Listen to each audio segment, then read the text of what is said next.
ओम शांति। बाबा good morning. आज बाबा के 14 जून 2024 के महावाक्य हैं। बाबा ने सार में कहा, मीठे बच्चे, निरंतर याद रहे कि हमारा बाबा बाप भी है, टीचर भी है, तो सतगुरु भी है। ये याद ही मनमना भाव है। बाबा ने प्रश्न पूछा, माया की धूल जब आँखों में पड़ती है तो सबसे पहली गफलत कौन सी होती है? बाबा ने उत्तर में कहा, माया पहली गफलत कराती है जो पढ़ाई को ही छोड़ देते हैं। भगवान पढ़ाते हैं ये भूल जाता है। बाप के बच्चे ही बाप की पढ़ाई को छोड़ देते हैं, ये भी वंडर है। नहीं तो नॉलेज ऐसी है जो अंदर ही अंदर खुशी में नाचते रहें, परंतु माया का प्रभाव कोई कम नहीं है। वो पढ़ाई को ही छुड़ा देती है। पढ़ाई छोड़ी माना अब्सेंट हुए। ओम शांति। रूहानी बाप बैठ रूहानी बच्चों को समझाते हैं। समझाना उन्हों को होता है जिसने कुछ कम समझा है। कोई बहुत समझदार बनते हैं, बच्चे जानते हैं ये बाबा तो बड़ा वंडरफुल है। भले तुम यहाँ बैठे हो परंतु अंदर में समझते हो ये हमारा बेहद का बाबा भी है, बेहद का टीचर भी है, बेहद की शिक्षा देते हैं। सृष्टि के आदि मध्यांत का राज समझाते हैं। स्टूडेंट की बुद्धि में तो ये होना चाहिए ना, फिर साथ में ज़रूर लेकर जाएंगे। बाबा जानते हैं ये पुरानी छी दुनिया है, इनसे बच्चों को ले जाना है। फिर बाबा पूछते, कहाँ ले जाना है? घर। जैसे कन्या की शादी होती है तो ससुर घर वाले आकर कन्या को अपने घर ले जाते हैं ना। अभी तुम यहाँ बैठे हो। बाबा समझाते हैं बच्चों को, अंदर में ज़रूर आता होगा कि ये हमारा बेहद का बाप भी है, बेहद की शिक्षा भी देते हैं। जितना बड़ा बाबा उतनी शिक्षा भी बड़ी बेहद की देते हैं। रचना के आदि मध्यांत का राज भी बच्चों की बुद्धि में है। जानते हैं बाप इस छी दुनिया से हमको वापस ले जाएंगे। ये भी अंदर में याद करने से मनमना भाव ही है। चलते फिरते उठते बैठते बुद्धि में यही याद रहे। वंडरफुल चीज़ को याद करना होता है ना। तुम जानते हो अच्छी रीति पढ़ने से, याद करने से हम विश्व के मालिक बनते हैं। ये तो ज़रूर बुद्धि में चलना चाहिए। पहले बाप को याद करना पड़े, टीचर बाद में मिलता है। बच्चे जानते हैं हमारा बेहद का रूहानी बाप है। सहज याद दिलाने के लिए बाबा युक्तियाँ बताते हैं। माम एकम याद करो, जिस याद से ही आधा कल्प के विक्रम विनाश होंगे। पावन बनने के लिए तुमने जन्म जन्मांतर भक्ति जप तप आदि बहुत किए हैं। मंदिरों में जाते हैं, भक्ति करते हैं, समझते हैं हम परंपरा से करते आए हैं। शास्त्र कभी सुने हैं? बाबा पूछते, कहेंगे परंपरा से। मनुष्यों को कुछ भी पता नहीं है। सतयुग में तो शास्त्र होते ही नहीं हैं। तुम बच्चों को तो वंडर खाना चाहिए। बाप बिगर कोई भी ये बातें समझा नहीं सकते हैं। ये बाप भी है, टीचर भी है, सतगुरु भी है। ये तो हमारा बाबा है। इनका कोई माँ बाप नहीं है।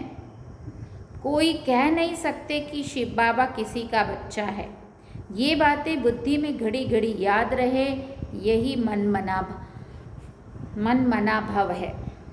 टीचर पढ़ाते हैं परंतु खुद कहाँ से पढ़ा नहीं है। इनको कोई ने पढ़ाया नहीं है। हाँ, शिव बाबा को कोई ने पढ़ाया नहीं है जो किसी से पढ़कर फिर हमें पढ़ाते हैं। नहीं, वो नॉलेजफुल है। मनुष्य सृष्टि का बीज रूप है, ज्ञान का सागर है। चैतन्य होने के कारण सब कुछ जानते हैं। फिर बाबनिका कहते हैं, बच्चों, मैं जिसमें प्रवेश हुआ हूँ, इन द्वारा मैं तुमको आदि से लेकर इस समय तक का सब राज समझाता हूँ। अंत के लिए तो पीछे कहेंगे, उस समय तुम भी समझ जाएंगे। अभी अंत आता है, आसार नज़र आने लगते हैं जो अभी सामने दिख रहे हैं। ये तब कहा था बाबा ने। कर्मातीत अवस्था को भी नंबरवार पहुंच जाएंगे। तुम आसार भी देखेंगे। पुरानी दुनिया का विनाश तो होना ही है, ये अनेक बार देखा है और देखते रहेंगे। पढ़ते ऐसे हैं जैसे कल्प पहले पढ़े थे। राज्य लिया फिर गंवाया, फिर अब ले रहे हैं। बाप फिर से पढ़ा रहे हैं। इतना सहज है। तुम बच्चे समझते हो हम सच सच विश्व के मालिक थे। अब फिर बाबा हमको आकर वो ज्ञान दे रहे हैं। बाबा राय देते हैं ऐसे ऐसे अंदर में चलना चाहिए। विचार सागर मंथन चिंतन चलना चाहिए। बाबा हमारा बाबा भी है, टीचर भी है। टीचर को कभी भूलेंगे क्या? टीचर द्वारा तो पढ़ाई पढ़ते रहते हैं। कोई कोई बच्चों से माया बहुत गफलत कराती है, एकदम जैसे आंखों में धूल डाल देती है। इतने विक्रम दे भान अभिमान में आके करते हैं और फिर पढ़ाई को ही छोड़ देते हैं। भगवान पढ़ाते हैं, ऐसी पढ़ाई को ही छोड़ देते हैं। पढ़ाई ही मुख्य है, सो भी कौन छुड़ाते हैं? बाप के बच्चे। कौन छोड़ते हैं? बाप के बच्चे। जिन्होंने भगवान को पहचाना वही फिर बाबा की पढ़ाई छोड़ देते हैं। तो बच्चों को अंदर में कितनी खुशी रहनी चाहिए। बाबा नॉलेज भी हर बात की देते हैं, जो कल्प कल्प देते हैं। बाबा कहते हैं कम से कम इस रीति से मुझे याद करो। कल्प कल्प तुम ही समझते हो और धारण करते हो। इनका बाबा तो कोई है नहीं, वही बेहद का बाप है। वंडरफुल बाप हुआ ना। मेरा कोई बाबा है? बताओ। शिव बाबा पूछ रहे मेरा कोई बाप है?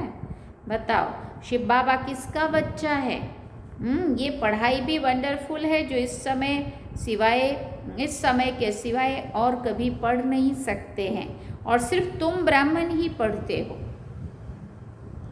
तुम ये भी जानते हो कि बाप को याद करते करते हम पावन बन जाएंगे, नहीं तो फिर सजाएं खानी पड़ेंगी। गर्भ जेल में बहुत सजाएं खानी पड़ती हैं। वहाँ फिर ट्रिब्यूनल बैठती है, सब साक्षात्कार होते हैं। बिगड़ साक्षात्कार किसी को सजा नहीं दे सकते हैं। मूंछ पड़े कि ये सजा हमको क्यों मिलती है। बाप को मालूम रहता है कि इसने ये पाप किया है, ये भूल की है। सब साक्षात्कार कराते हैं।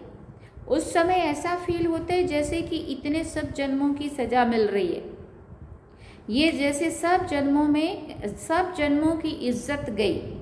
तो बाप कहते मीठे मीठे बच्चों, पुरुषार्थ अच्छी रीति करना है। 16 कला संपूर्ण बनने के लिए याद की मेहनत करनी है। देखना है कि हम किसको दुख तो नहीं देते हैं, चेक करना है। सुखदाता बाप के हम बच्चे हैं ना। बहुत गुलगुल बनना है। ये पढ़ाई ही तुम्हारे साथ चलनी है। पढ़ाई से ही मनुष्य बैरिस्टर आदि बनते हैं। बाप की ये नॉलेज न्यारी और सत्य है। और ये है पांडव गवर्नमेंट गुप्त। तुम्हारे सिवाय दूसरा कोई समझ नहीं सकते हैं। ये पढ़ाई वंडरफुल है, आत्मा ही सुनती है। बाप बार बार समझाते हैं पढ़ाई को कभी छोड़ना नहीं है, लेकिन माया छुड़ा देती है। बाप कहते ऐसे मत करो, पढ़ाई छोड़ो नहीं। बाप के पास रिपोर्ट तो आती है ना, रजिस्टर से सब मालूम पड़ता है ये कितना दिन अब्सेंट रहा। पढ़ाई छोड़ देते हैं तो बाप को भी भूल जाते हैं। वास्तव में ये भूलने की चीज़ तो है नहीं। ये तो वंडरफुल बाप है। समझाते भी हैं जैसे एक खेल है। खेल की बात किसी को भी सुनाने से झट याद रह जाती है ना, वो कभी भूलती नहीं है। ये अपना अनुभव भी सुनाते हैं। छोटेपन में ही वैरागी ख्यालात रहते थे। कहता था दुनिया में तो बहुत दुख है, अब हमारे पास सिर्फ 10,000 हो जाएं तो फिर 50 रुपया ब्याज मिलेगा, इतना बस है। हाँ, उस जमाने की बात कर रहे हैं बाबा। स्वतंत्र रहेंगे, घर बार संभालना तो मुसीबत है। मतलब इतना वैराग आता था अंदर से कि बहुत सारा क्या कमाने का, ये दुनिया तो दुखों से भरी पड़ी है ना। इसमें 10,000 रुपये जितना अगर हो जाए तो उसका ब्याज 50 रुपया महीने का आता रहेगा, है ना। उस जमाने की बात कर रहे हैं बाबा। जैसे अभी 10 लाख हो खाते में या 1 करोड़ हो खाते में, तो 10-20 हज़ार कुछ ब्याज आ जाए, उससे आराम से घर बैठ के अपना ज्ञान योग करें और ब्याज खाते रहें। इस तरह से बाबा मतलब बहुत सारा बुद्धि इसमें लगाने का वो नहीं होता था। घर बार संभालना तो मुसीबत है। अच्छा, फिर एक बाइस्कोप देखा सौभाग्य सुंदरी का, बस वैराग की सब बातें टूट गई। देखो जैसे श्री कृष्ण श्याम, गोरा कृष्ण, काला कृष्ण मतलब कैसे विकारों में गए। कोई पिक्चर देखा और फिर वहीं से ही वो वैराग्य टूट गया। ख्यालात किया शादी करेंगे, ये करेंगे, एक थप्पड़ मारा माया ने, कला काया सारी चट कर दी। ब्रह्मा बाबा का अनुभव सुना रहे बाबा ये। तो अब बाबा कहते हैं बच्चे ये तो दुनिया ही दोज़ख है, इसलिए बाबा कहते हैं ये सिनेमा वगैरह सिन की माँ है, पाप की माँ। बड़े दादी कहते थे हमेशा। देखो एक कितना वैराग था बाबा को, और एक पिक्चर देखने से वैराग ही टूट गया। इसलिए जैसा संग वैसा रंग, जैसा हम देखेंगे, जैसा सुनेंगे, जैसे लोगों के साथ रहेंगे, जैसे माहौल में रहेंगे, फिर वैसी बुद्धि होती है। इसलिए बाबा ने कहा, अब तो बाप कहते हैं ये बच्चे ये दुनिया तो दोज़ख है, और उसमें भी फिर ये जो सिनेमा है वो भी दोज़ख है। ये देखने से ही सबकी वृत्तियाँ खराब हो जाती है। अखबारें पढ़ते हैं, उसमें अच्छी अच्छी माइयों के चित्र देखते हैं, तो फिर वृत्ति उस तरफ चली जाती है। ये बड़ी अच्छी खूबसूरत है, बुद्धि में आया ना, वास्तव में ये ख्याल भी नहीं आना चाहिए। बाबा कहते हैं ये तो दुनिया ही खत्म हो जानी, इसलिए तुम और सब भूल मामेकम याद करो। ऐसे ऐसे चित्र आदि क्यों देखते हो? ये सब बातें वृत्ति को नीचे ले आती हैं। ये जो कुछ देखते हो ये तो कब्र दाखिल होने हैं। जो कुछ इन आँखों से देखते हो उनको याद ना करो, इनसे ममत्व मिटा दो। ये सब शरीर तो पुराने छी छी हैं। भले आत्मा शुद्ध बनती है, परंतु शरीर तो छी छी है ना। इस तरफ ध्यान क्या देना है? एक बाप को ही देखना है। बाबा कहते हैं मीठे मीठे बच्चों, मंजिल बहुत ऊंची है। विश्व का मालिक बनने के लिए दूसरा कोई तो ट्राई भी कर ना सके, कोई की भी बुद्धि में आ ना सके। माया का प्रभाव कोई कम नहीं है। साइंस वालों की कितनी बुद्धि चलती है, तुम्हारी फिर है साइलेंस। सब चाहते भी हैं हम मुक्ति पावे, तुम्हारी फिर एम है जीवन मुक्ति की। ये भी बाप ने समझाया है। गुरु आदि कोई भी ऐसी नॉलेज दे नहीं सकते हैं। तुम्हें गृहस्थ व्यवहार में रहकर पवित्र बनना है, राजाई लेना है। भक्ति में बहुत टाइम वेस्ट किया है। अभी समझते हो हमने कितनी भूलें की है। भूल करते करते बेसमझ बिल्कुल ही पत्थर बुद्धि बन पड़े हैं। अंदर में आता है ये तो बड़ी वंडरफुल नॉलेज है, जिससे हम क्या से क्या बन जाते हैं। पत्थर बुद्धि से पारस बुद्धि, तो खुशी का पारा भी चढ़ता है कि हमारा बाबा तो बेहद का बाबा है। उनको कोई बाप नहीं है, वो टीचर है, उनका कोई टीचर नहीं है। कहेंगे कहाँ से सीखा, वंडर खाएंगे ना। बहुत लोग समझते ये कोई गुरु से सीखा, तो गुरु के और भी तो शिष्य होंगे ना। सिर्फ एक शिष्य था क्या? गुरुओं के शिष्य तो ढेर होते हैं।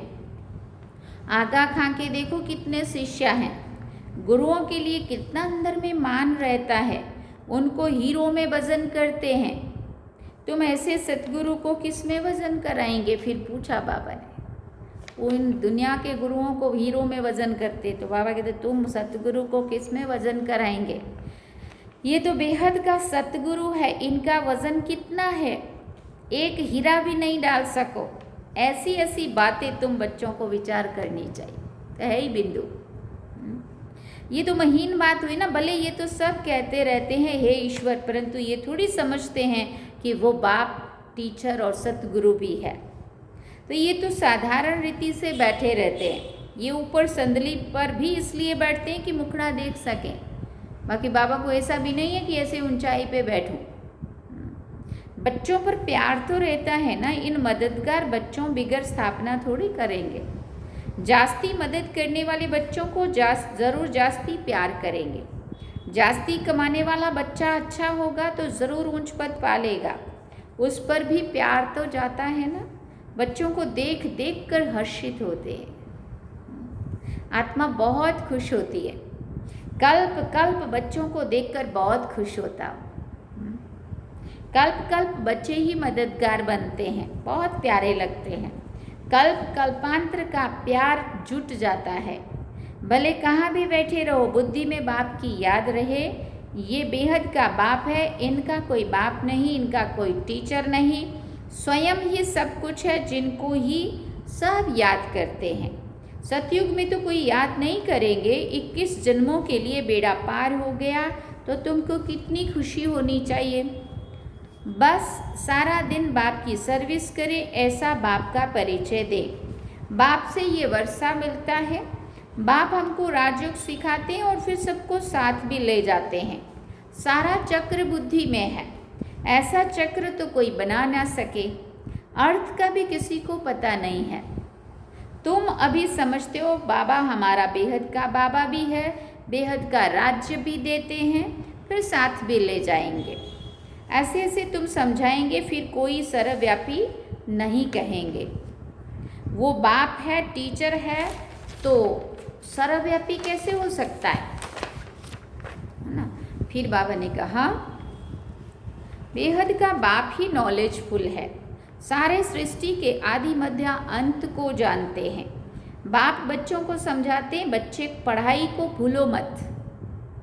ये बहुत बड़ी पढ़ाई है। बाबा परम पिता है, परम टीचर है, परम गुरु भी है। इन सब गुरुओं को भी ले जाएंगे, गुरुओं के गुरु, है ना। ऐसी ऐसी वंडरफुल बातें सुनानी चाहिए। बोलो ये बेहद का खेल है, हर एक एक्टर को अपना पार्ट मिला हुआ है। बेहद के बाप से हम ही बेहद की बादशाही लेते हैं। हम ही मालिक थे, वैकुंठ होकर गया है, फिर ज़रूर होगा। श्री कृष्ण नई दुनिया का मालिक था, अब पुरानी दुनिया है, फिर ज़रूर नई दुनिया का मालिक बनेगा। चित्र में भी क्लियर है, तुम जानते हो। अब हमारी लात नरक की तरफ, मुंह स्वर्ग की तरफ है, वही याद रहता है। ऐसे याद करते करते अंतमति सो गति हो जाएगी। कितनी अच्छी अच्छी बातें हैं जिनका सिमरन करना चाहिए। अच्छा, मीठे मीठे सिकिल दे बच्चों प्रति माता पिता बाप दादा का याद प्यार और गुड मॉर्निंग। रूहानी बाप की रूहानी बच्चों को नमस्ते। हम रूहानी बच्चों की रूहानी माता पिता बाप दादा को दिल व जान सिकवा प्रेम से याद प्यार, गुड मॉर्निंग, नमस्ते, थैंक यू बाबा, शुक्रिया बाबा। अब धारणा के लिए मुख्य सार है। पहला पॉइंट, इन आँखों से जो कुछ दिखाई देता है उनसे ममत्व मिटाना है। एक बाप को ही देखना है। वृत्ति को शुद्ध बनाने के लिए इन छी शरीरों की तरफ ज़रा भी ध्यान ना जाए। दूसरी बात, बाप जो न्यारी और सत्य नॉलेज सुनाते हैं वो अच्छी तरह पढ़नी और पढ़ानी है। पढ़ाई कभी मिस नहीं करनी है। वरदान में बाबा ने कहा, शांति की शक्ति के प्रयोग द्वारा हर कार्य में सहज सफलता प्राप्त करने वाले प्रयोगी आत्मा भव। शांति की शक्ति के प्रयोग द्वारा हर कार्य में सहज सफलता प्राप्त करने वाले प्रयोगी आत्मा भव। अब समय के परिवर्तन परमान शांति की शक्ति के साधन प्रयोग में लाकर प्रयोगी आत्मा बनो।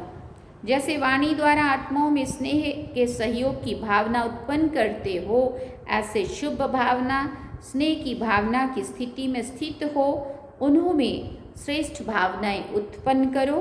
जैसे दीपक दीपक को जगा देता है, ऐसे आपकी शक्तिशाली शुभ भावना और औरों में सर्वश्रेष्ठ भावना उत्पन्न करा देगी। इस शक्ति से स्थूल कार्य में भी बहुत सहज सफलता प्राप्त कर सकते हो। सिर्फ प्रयोग करके देखो। स्लोगन में बाबा ने कहा, सरब का प्यारा बनना है तो खिले हुए रूहानी गुलाब बनो, मुरझाओ नहीं। क्योंकि मुरझाया हुआ फूल किसी को भी प्यारा नहीं लगता है। इसलिए बाबा ने कहा, सरब का प्यारा बनना है तो खिले हुए रूहानी गुलाब बनो, मुरझाओ नहीं। ओम शांति। सार में बाबा ने कहा, मीठे बच्चे निरंतर याद रहे कि हमारा बाबा बाप भी है, टीचर भी है, तो सतगुरु भी है। ये याद ही मन मना भव है। अच्छा, ओम शांति। तो ये थे बाबा के आज के महावाक्य जो हम सभी ने सुने। अब हम चलते हैं बाबा की याद में। चलिए।